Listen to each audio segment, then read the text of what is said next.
नमस्कार, बहुत स्वागत है आपका। इंडिया टीवी देख रहे हैं आप। आपके साथ मैं हूं प्राची पाराशर। विजय चौक से लगातार ये बड़ी कवरेज आप देख रहे हैं। महिला आरक्षण बिल के पास होते ही एक ऐतिहासिक कदम प्रधानमंत्री नरेंद्र मोदी की उपलब्धियों के साथ जुड़ चुका है।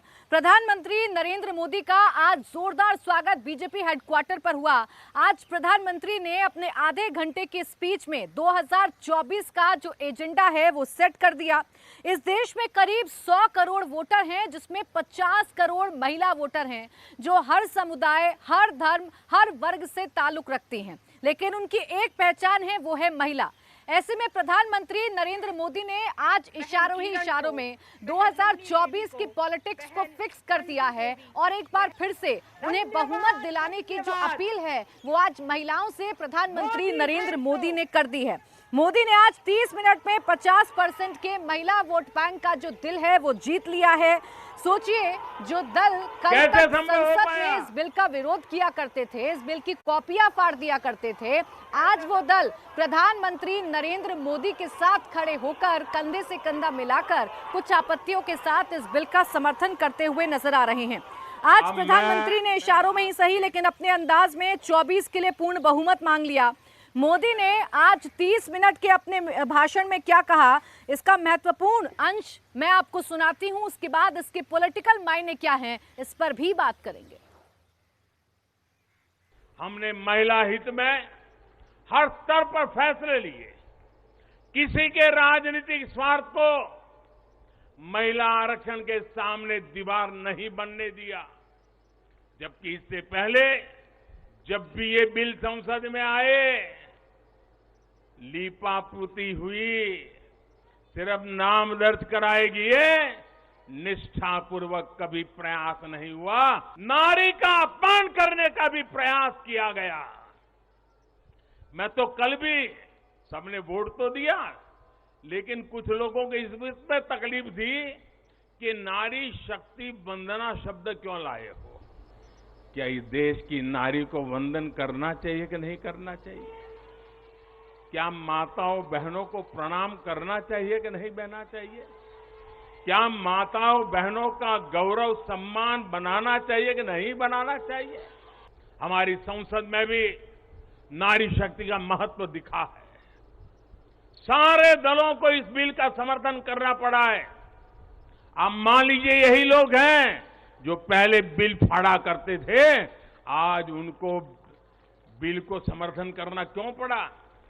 क्योंकि देश भर में पिछले 10 साल में महिला एक शक्ति बनकर के उभरी है और हमने संसद में पहुंचने से पहले देश में सामर्थ्य जुटा दिया ताकि संसद में कोई हिल न पाए। इसका पूरा प्रबंध करके हम सदन में गए। ये आप ही के सामर्थ्य पर भरोसा करके मैं गया था, ये आप ही की शक्ति पे भरोसा करके मैं गया था और आपकी शक्ति ने रंग दिखा दिया कि सभी राजनीतिक दलों को इस काम में जुड़ना पड़ा। पुरुषों को इतना अहंकार आ जाए, हमारी राजनीतिक विचारधारा को इतना अहंकार आ जाए कि हम नारी शक्ति की वंदना शब्द का प्रयोग करें तो भी किसी के पेट में चूहे दौड़ने लग जाएं। लेकिन अब आप जब देश में पूर्ण बहुमत की स्थिर सरकार है तो महिला आरक्षण बिल, नारी शक्ति वंदन अधिनियम एक सच्चाई बन गया है। इस कानून ने फिर साबित किया है कि देश को आगे ले जाने के लिए इस कानून ने सिद्ध कर दिया है, देश को आगे ले जाने के लिए पूर्ण बहुमत वाली सरकार, मजबूत सरकार, निर्णायक सरकार, ये बहुत ही आवश्यक है। महिला आरक्षण के लिए इतने दशकों से कोशिश तो हो रही थी, लेकिन मैं आपसे जानना चाहता हूं, 3-3 दशक से बात हो रही थी, नहीं हो पा रहा था, आज ये संभव हुआ है। मैं जरा आपसे पूछना चाहता हूं, ये संभव कैसे हो पाया? ये कैसे संभव हो पाया? ये कैसे संभव हो पाया?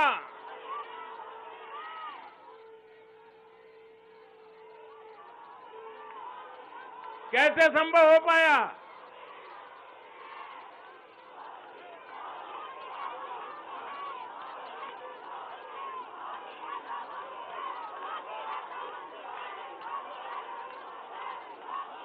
अब मैं आपके जवाब को जरा ठीक करता हूं। ये मोदी ने नहीं, ये आपने किया है, करोड़ों देशवासियों ने किया है। और ये कैसे किया है? उसका एक सबसे बड़ा कारण है, देश की जनता ने, देश के मतदाताओं ने, विशेष करके मेरी माताओं बहनों ने वोट देकर के एक पूर्ण बहुमत वाली मजबूत और स्थिर बनाई सरकार बनाई। और उसी का कारण है, आपने जो सरकार को मजबूती दी, आपने जो सरकार को बहुमत दिया, उसी की ताकत है कि आज ये सरकार फैसले भी ले पा रही है और संसद में जाकर के 30 साल से लटके हुए काम को भी पूरा कर पा रही है। और इसलिए दोनों सदनों में इस प्रकार से पास होना इस बात का साक्षी है कि पूर्ण बहुमत वाली स्थिर सरकार होती है तो देश कैसे बड़े फैसले लेता है, कैसे पड़ावों को पार करता है। जब देश में पूर्ण बहुमत वाली सरकार आई तो इतना बड़ा काम हो पाया। तो प्रधानमंत्री नरेंद्र मोदी ने कहा कि महिला सशक्तिकरण की जो गारंटी उन्होंने दी, ये उसी गारंटी का परिणाम है कि महिला आरक्षण बिल पास हो गया, सर्वसम्मति के साथ पास हो गया।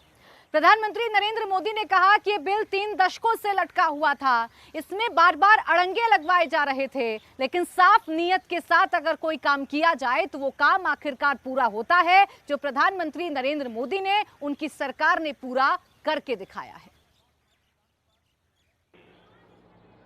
जो गारंटी मोदी ने दी थी, ये उसका प्रत्यक्ष प्रमाण है। मेरे देश की हर माता, बहन और बेटी को नारी शक्ति वंदन अधिनियम के लिए मैं फिर से बहुत बहुत बधाई देता हूं। मेरे परिवारजनों, लोकतंत्र में महिलाओं के लिए इस कानून से बीजेपी महिलाओं की भागीदारी से के लिए 3 दशक से प्रयास कर रही थी। यह हमारा कमिटमेंट था और आज हमने उसे पूरा कर दिया है।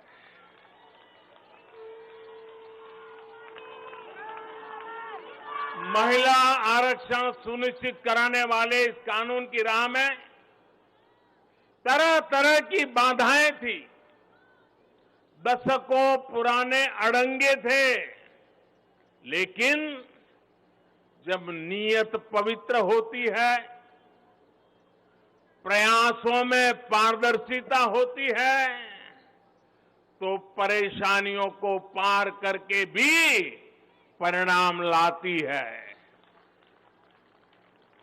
ये भी अपने आप में एक रिकॉर्ड है कि इस कानून को सदन में इतना व्यापक समर्थन मिला।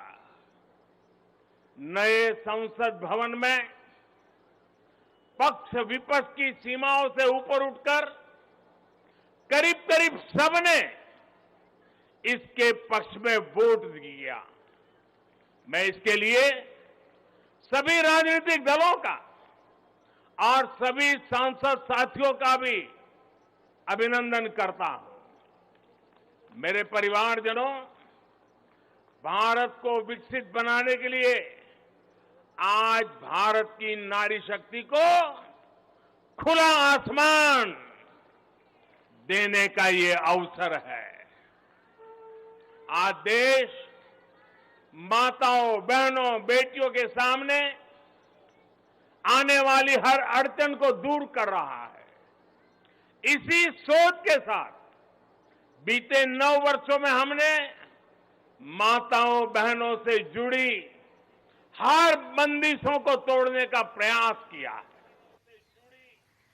प्रधानमंत्री नरेंद्र मोदी जहां एक तरफ इस बिल को लेकर महिलाओं को कैसे सशक्त किया जाएगा ये बताते हुए नजर आ रहे थे, इसे एक ऐतिहासिक कदम आज प्रधानमंत्री नरेंद्र मोदी बता रहे थे, तो वहीं दूसरी ही तरफ राहुल गांधी ने आज एक प्रेस कॉन्फ्रेंस की और इस प्रेस कॉन्फ्रेंस में एक बार फिर राहुल गांधी ने इस बिल की खामियां निकालनी शुरू की, कमियां बतानी शुरू की। राहुल गांधी ने पहले तो सरकार की मंशा पर सवाल खड़े किए। राहुल गांधी ने कहा कि महिला आरक्षण बिल को ये अभी लागू करने नहीं जा रहे हैं, इसका सीधा सीधा मतलब ये है कि जातिगत जनगणना से कहीं ना कहीं नजर हटानी है, इसीलिए महिला आरक्षण बिल का जो शिगुफा है वो मौजूदा सरकार ने छोड़ा है। साथ ही साथ राहुल गांधी ने यह भी कहा कि ओबीसी महिलाओं का आरक्षण इसमें होना चाहिए और इस बिल को जल्द से जल्द लागू किया जाना चाहिए, इसमें जनगणना और परिसीमन की कोई जरूरत नहीं है।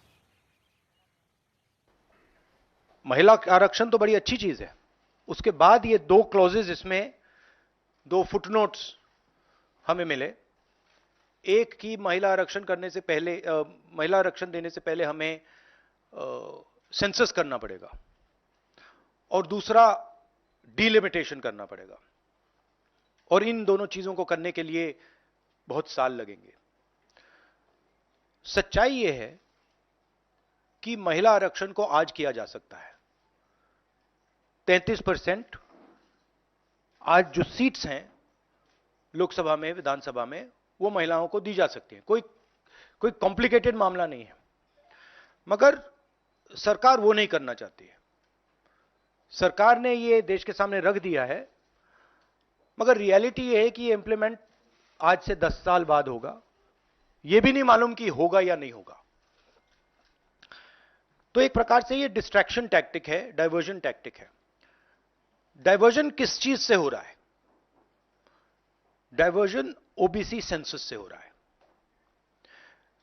मैंने पार्लियामेंट में सिर्फ एक इंस्टीट्यूशन के बारे में बात की, वो जो हिंदुस्तान की सरकार का सेंटर है, कोर है, जो हिंदुस्तान की सरकार को चलाता है, कैबिनेट सेक्रेटरी एंड सेक्रेटरीज। और उसमें मैंने एक छोटा सा सवाल पूछा। प्रधानमंत्री कहते हैं कि वो ओबीसी के लिए बहुत काम कर रहे हैं। अगर प्रधानमंत्री इतना काम कर रहे हैं तो 90 लोगों में से सिर्फ 3 लोग ओबीसी कम्युनिटी से क्यों हैं? ओबीसी की बात करते हैं, ओबीसी प्राइड की बात करते हैं, मगर ओबीसी के लिए किया क्या? अब जब मैंने ये बात बोली, उनका रिस्पॉन्स बड़ा इंटरेस्टिंग है। वो कहते हैं कि लोकसभा में हमारा रिप्रेजेंटेशन है।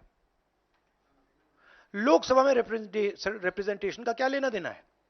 मैं कह रहा हूं कि बजट डिसीजन जो लेते हैं, जो बजट को ऑफिसर्स हैं, जो बजट को कंट्रोल करते हैं,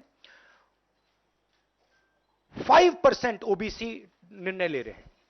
और मैंने सिर्फ यह सवाल पूछा, क्या हिंदुस्तान में ओबीसी की आबादी 5% है? यह मैं जानना चाहता हूं। अगर 5% है तो फिर वो ठीक है, उसको मैं एक्सेप्ट करने के लिए तैयार हूं। मगर अगर वो 5% से ज्यादा है तो मुझे यह पता लगाना है, और एक बार मैं मन बना लेता हूं, मैं छोड़ता नहीं हूं, मुझे यह पता लगाना है ये ओबीसी हिंदुस्तान में कितने हैं, और जितने हैं उतनी भागीदारी इनको मिलनी चाहिए। अब आप किसी लोकसभा में किसी भी एमपी से पूछ लीजिए, लोकसभा को टेंपल ऑफ डेमोक्रेसी कहा जाता है। आप किसी भी बीजेपी के एमपी से पूछ लीजिए कि वो कोई डिसीजन लेता है, कोई कानून बनाता है, कोई कानून बनाने में भाग लेता है, किसी से भी पूछ लीजिए, बिल्कुल नहीं। ना कांग्रेस का एमपी इस लोकसभा में, ना बीजेपी का एमपी, ना कोई और इंडिया का एमपी कोई डिसीजन लेता है। मतलब एमपीज को जैसे मंदिर में मूर्ति होती है वैसे मूर्तियां बना रखी हैं और ओबीसी की वहां पे मूर्तियां भर रखी हैं, मगर पावर बिल्कुल नहीं है, देश को चलाने में कोई भागीदारी नहीं है। यह सवाल मैंने उठाया है कि क्या, और हर ओबीसी युवा को यह समझना है कि क्या आपको इस देश को चलाने में भागीदारी मिलनी चाहिए, हां या ना। अगर मिलनी चाहिए तो क्या आपकी आबादी 5% है, हां या ना, यह सवाल है। और डिस्ट्रैक्शन इस बात से हो रहा है, बीजेपी को ये जो 2 पॉइंट्स हैं, महिला आरक्षण वाले, डिलिमिटेशन और सेंसस,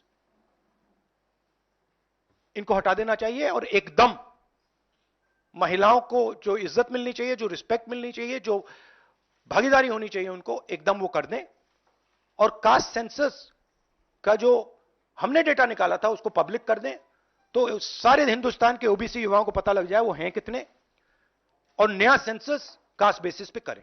प्रधानमंत्री को अपने अगले भाषण में यह कहना है, यह समझाना है देश को कि हिंदुस्तान के सबसे जरूरी 90 अफसर जो हैं उनमें से सिर्फ 3 ओबीसी क्यों हैं।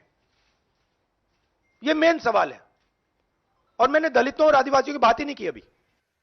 इंडिया टीवी हर वक्त हर जगह डाउनलोड करने के लिए सर्च करें India TV news Google play store या ऐप स्टोर पर।